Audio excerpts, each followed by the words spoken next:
right, Mr. Sorbara, thank you so much for joining us. How are you today?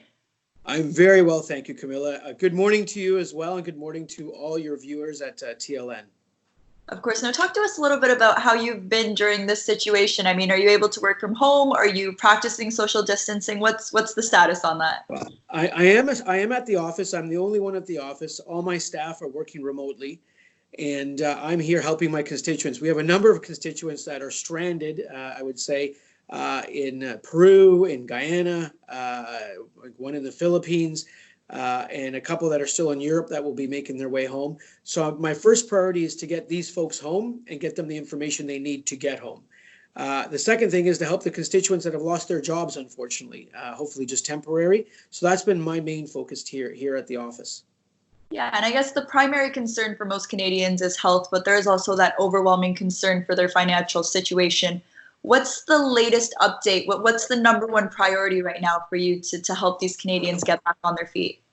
The number one priority is today Parliament will be putting forward legislation that will allow Canadians that have been unemployed, that are now unemployed, whether they're employment insurance eligible or not, for them to collect benefits for a 15-week period.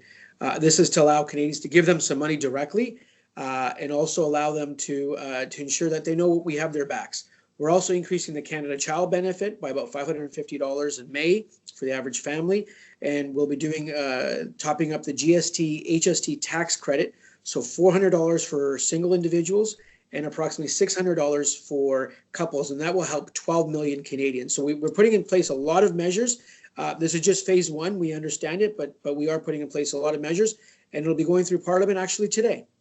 And is there an application process or something that Canadians should know, or is it just something that automatically is going to start happening? The Canada Child Benefit and the GST, HST credit will happen automatically for Canadians.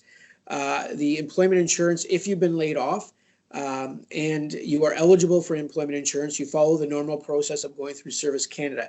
If you are not eligible for employment insurance, you go to your CRA account, your My Account on CRA, and you apply at the beginning of April through that account. And every 2 weeks, you'll have to go back and attest, as we call it, and your benefits will come from there. So it's very easy. It's going to be made very easy for Canadians. Again, for folks that have been laid off, they need to apply either for employment insurance or for these emergency benefits through their My Account via the Canada Revenue Agency. Absolutely. And now talk to us a little bit about those people that are expected to make rent payments, mortgage payments. Sometimes if they're laid off, they won't be able to actually afford that. Is there a plan in place for that as well that our viewers should be aware of? Yes. On the mortgage payment side, we did announce very, very early on that we had come to an agreement with the banks and with CMHC that would allow for deferrals of mortgage payments for up to 6 months. So please contact your bank if you find yourself in a very tight situation. We don't want anyone to feel pressured to be put in a situation where they think they may lose their house or anything to that extent. No, absolutely not. So there is a measure put in place for a 6-month deferral. On the rents, that is controlled via provincial legislation. Legislation was introduced and passed that there'll be no evictions for 90 days. So if there is a need to speak to your landlord, I encourage renters to do that. But there is in place protections for renters at this time. That's great. And small businesses as well. I am concerned. There is a lot of restaurant owners and a lot of local people in the community that do own their small business. What help do they have at this moment? And will there be any additional resources implemented in the next coming months? Absolutely. Well, much like on the personal front, we've extended the deadline to file your taxes. On the corporation front, small business front, we've actually done the same thing. You have till actually the end of summer, till August 31st now, to file your taxes. Secondly, we've introduced a wage subsidy for businesses up to 10%. And we've come out with other measures through the Business Development Bank, BDC, to allow interim financing at very, very low rates, much like a bridge. For a lot of businesses. Camila, I'm just as concerned as you are. We have 13,000 small and medium-sized businesses in the city of Vaughan, 4,000 in my riding. Just from here in my constituency office, there are probably a dozen really good restaurants that are all closed right now, that obviously are not earning an income. And we want to make sure when we come out on the other side, that these businesses begin to operate again and begin to employ those Canadians that were operating there before this unfortunate scenario happened. Absolutely, absolutely. And now, can we talk a little bit about the healthcare system as well?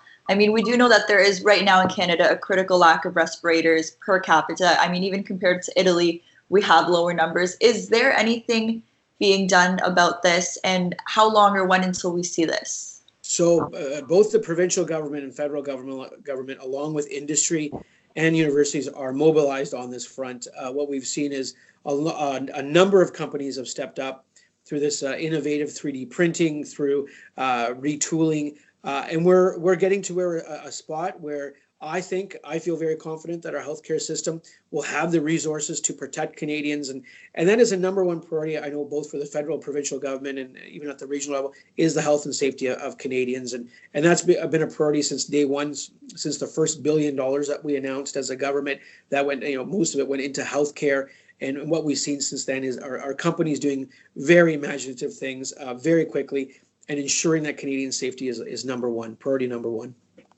Before we let you go, is there a message or something that you would want to share with the viewers, with everyone at home, on how we can all come together to end this quickly? Well, we don't want people coming together. What we do want. Fair enough. And what we do, yes, figuratively, we do want people to come together. Literally, absolutely not.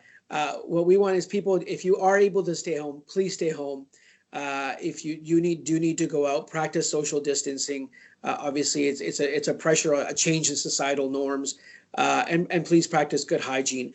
And that's what the biggest ask that we can do for Canadians. And if you've come back from overseas, if you come back from Cuba or Mexico or somewhere really warm that I was supposed to go to, but I had to change our family's plans, please stay home for 14 days.